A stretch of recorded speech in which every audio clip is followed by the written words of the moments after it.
Hello, we are about to read the last voyage of Sinbad the Sailor. So this is Voyage 7, and this is the last one. We'll find out if Sinbad stops his journeys altogether. We know that he's going to survive because we've already heard, in the future that he's the one telling Sinbad these stories. So let's begin Voyage 7, our final journey. I'm going to present the screen for us to read along. The seventh and last voyage of Sinbad the Sailor. On my return home from my sixth voyage, I had entirely given up all thoughts of again going to sea. For, besides that my age now required rest, I was resolved no more to expose myself to such risks as I had encountered. Makes sense, because he has been close to dying at least 6 times for all 6 voyages, but for most of those, there were several times that he almost died.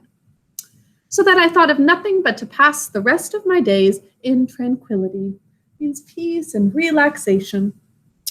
One day, however, an officer of the Caliph's inquired for me. "The Caliph," said he, "has sent me to tell you that he must speak with you." I followed the officer to the palace, where, being presented to the Caliph, I saluted him by prostrating myself at his feet. "Sinbad," he said to me, "I stand in need of your service. You must carry my answers and present to the King of Serendib." Remember that from Voyage 6? The King of Serendib is the one who sent a long list of different gifts, and now he's going to get an answer back to that king from the Caliph. Now, this command of the Caliph was to me like a clap of thunder. "Commander of the faithful," I replied, "I am ready to do whatever your majesty shall think fit to command, but I beseech you most humbly to consider what I have undergone. I have also made a vow never to leave Baghdad."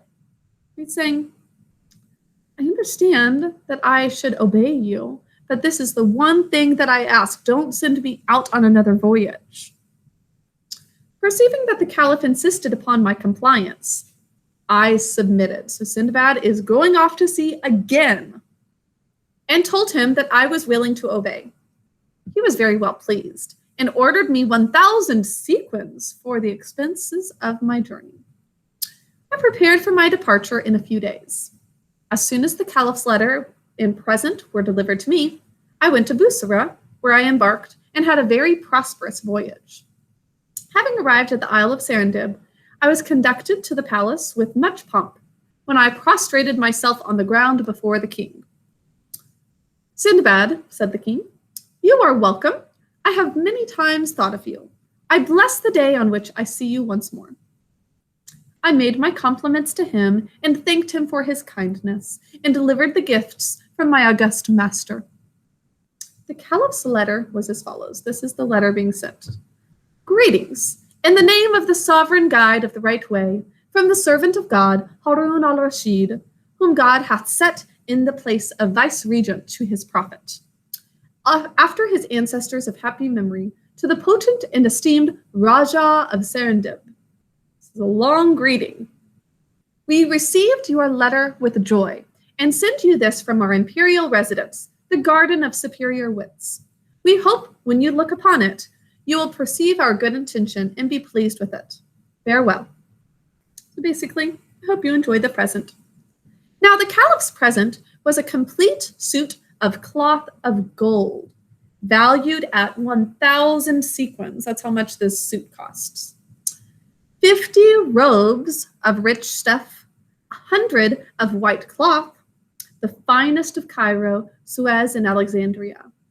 A vessel of agate, more broad than deep, 1 inch thick and 1/2 foot wide, the bottom of which represented in bas-relief a man with one knee on the ground who held a bow and arrow ready to discharge at a lion. He sent him also a rich tablet, which, according to tradition, belonged to the great Solomon. Now, the king of Serendib was highly gratified at the Caliph's acknowledgement of his friendship. He's getting all of this fancy clothing, and he's getting some very ancient very meaningful and probably expensive historical documents. Now, a little time after this audience, I solicited leave to depart, and with much difficulty obtained it. The king, when he dismissed me, made me a very considerable present. I embarked immediately to return to Baghdad, but had not the good fortune to arrive there so speedily as I had hoped. God ordered it otherwise. 3 or 4 days after my departure, we were attacked by pirates, who had easily seized upon our ship because it was not a vessel of war. Some of the crew offered resistance, which cost them their lives. They're the ones who fought back.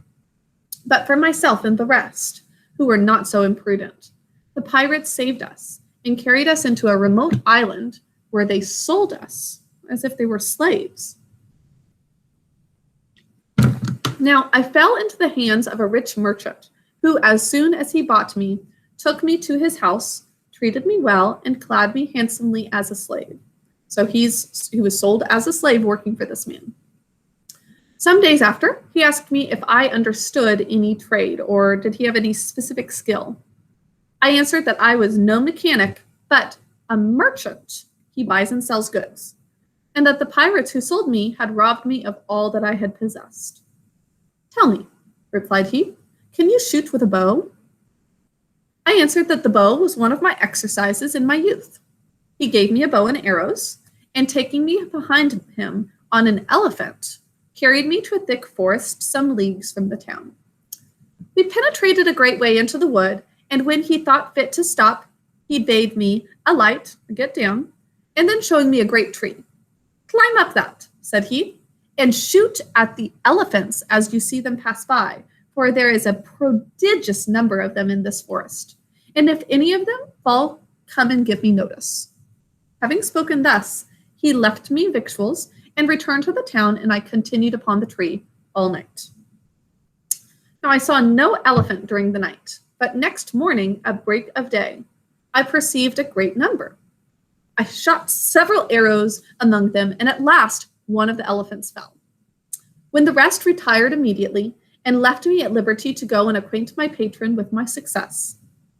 When I had informed him, he commended my dexterity, which means kind of athleticism and his skill in shooting the bow and arrow, and caressed me highly. Give him a hug.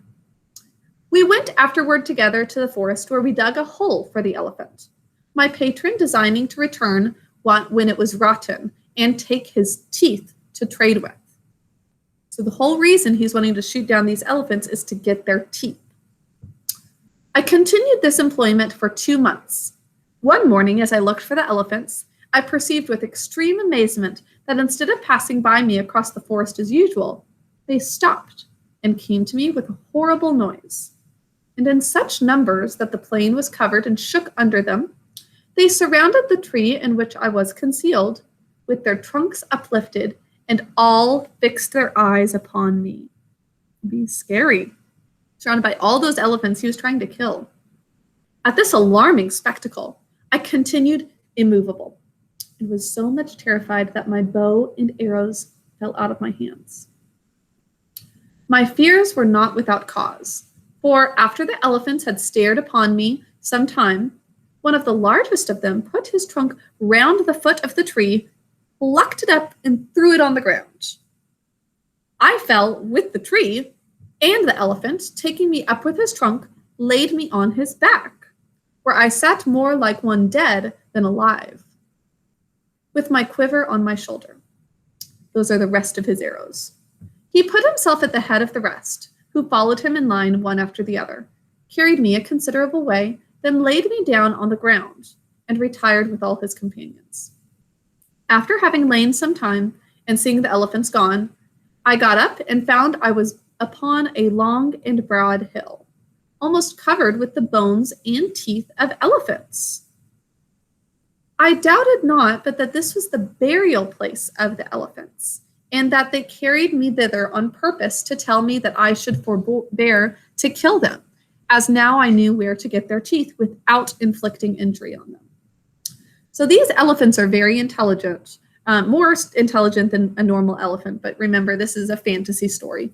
But they knew that Sinbad was ordered to kill them. But they're carrying him off to this elephant graveyard where all of these bones, teeth, are all there so that he could get as many teeth as he wanted for trading purposes, and not have to actually kill any of them, just use the ones that are already dead. Now, I did not stay on the hill, but turned toward the city, and after having traveled a day and a night, I came to my patron, his owner, the person who purchased him. As soon as my patron saw me, "Ah, poor Sinbad," he exclaimed, "I was in great trouble to know what was become of you. I have been to the forest where I found a tree newly pulled up, and your bow and arrows on the ground, and I despaired of ever seeing you more. Pray tell me what befell you." I satisfied his curiosity, and we both of us set out next morning to the hill. We loaded the elephant, which had carried us with as many teeth as he could bear, and when we returned, my master thus addressed me: "Hear now what I shall tell you. The elephants of our forest have every year killed us a great many slaves, whom we went to seek ivory." So that's what their tusks and their teeth are made out of. Now, for all the cautions we could give them, these crafty animals destroyed them one time or other. God has delivered you from their fury. He's saying that's pretty amazing that usually elephants are killing these slaves who are the ones trying to shoot them down for the ivory teeth and but he says God has delivered you because the elephant actually saved Sinbad instead of having the tree fall on him, and has bestowed that favor upon you only. Once again, Sinbad is unique in being saved. It is a sign that he loves you and has some use for your service in the world. Which makes sense. Sinbad has done a lot of good things that he would continue possibly doing good service. And so they're saying it was sort of a blessing that your life was saved because we know that you have good things ahead of you. You have procured me incredible wealth, and now our whole city is enriched by your means, without any more exposing the lives of our slaves. After such a discovery, I can treat you no more as a slave, but as a brother. God bless you with all happiness and prosperity. I henceforth give you your liberty or freedom. I will also give you riches. So Sinbad is rewarded. At this one, I would say Sinbad wasn't necessarily doing anything particularly good for the elephants, but he was still rewarded for possibly being the kind of person who wanted to find something different so that he didn't have to kill the elephants. Now, to this Sinbad replied, "Master, God preserve you. I desire no other reward for the service I had the good fortune to do to you and your city, but just to leave to return to my own country." "Very well," said he. "The monsoon will in a little time bring ships for ivory. I will then send you home." So I stayed with him while waiting for the monsoon, and during that time we made so many journeys to the hill that we filled all our warehouses with ivory. The other merchants who traded in it did the same, for my master made them partakers of his good fortune. The ships arrived at last, and my master himself, having made choice of the ship wherein I was to embark, loaded half of it with ivory on my account, laid in provisions in abundance for my passage, and besides obliged me to accept a present of some curiosities of the country of great value. So you got all this ivory from the teeth and the tusks of these elephants, which is very valuable, the ivory, the material itself. And they also gave him lots of food for the journey and lots of presents that are particular to the country. Now, after I'd returned him 1,000 thanks for all his favors, I went aboard. We stopped at some islands to take in fresh provisions. Our vessel being come to a port on the mainland in the Indies, we touched there, and not being willing to venture by sea to Bussorah, I landed my portion of the ivory, resolving to proceed on my journey by land. I realized vast sums by my ivory, bought several rarities, which I intended for presents, and when my equipage was ready, set out in company with a large caravan of merchants. He sold off a lot of good. Now he's got some money and some specific presents that are from the land. I was a long time on the journey and suffered much, but was happy in thinking that I had nothing to fear from the seas, from pirates, from serpents, or from other perils to which I had been exposed. I at last arrived safe at Baghdad, back home, and immediately waited upon the Caliph to give him an account of my embassy. He loaded me with honors and more rich presents, and I have ever since devoted myself to my family, my kindred, and my friends. Sinbad here finished the relation of his 7th and last voyage, and then, addressing himself to Hindbad, "Well, friend," said he, "did you ever hear of any person that suffered so much as I have done? Is it not reasonable that after all of this, I should enjoy a quiet and pleasant life? Saying, you heard everything that I dealt with. Isn't it okay that I just enjoy my life now?" And as he said these words, Hindbad kissed his hand and said, "Sir, my afflictions are not to be compared with yours. You not only deserve a quiet life, but you're worthy of all the riches that you possess, since you make such a good use out of them. May you live happily for a long time." Those are very kind words. And would you agree that Sinbad, he sort of earned those riches that he had? And he certainly went through lots of struggle. So it makes sense that he now has this life of peace. So the point of this is, saying that he earned all of that, and we shouldn't look to other people and sort of be jealous. Hindbad is not jealous of his wealth anymore because he's thinking he had to go through a lot of pain and suffering to get to that point.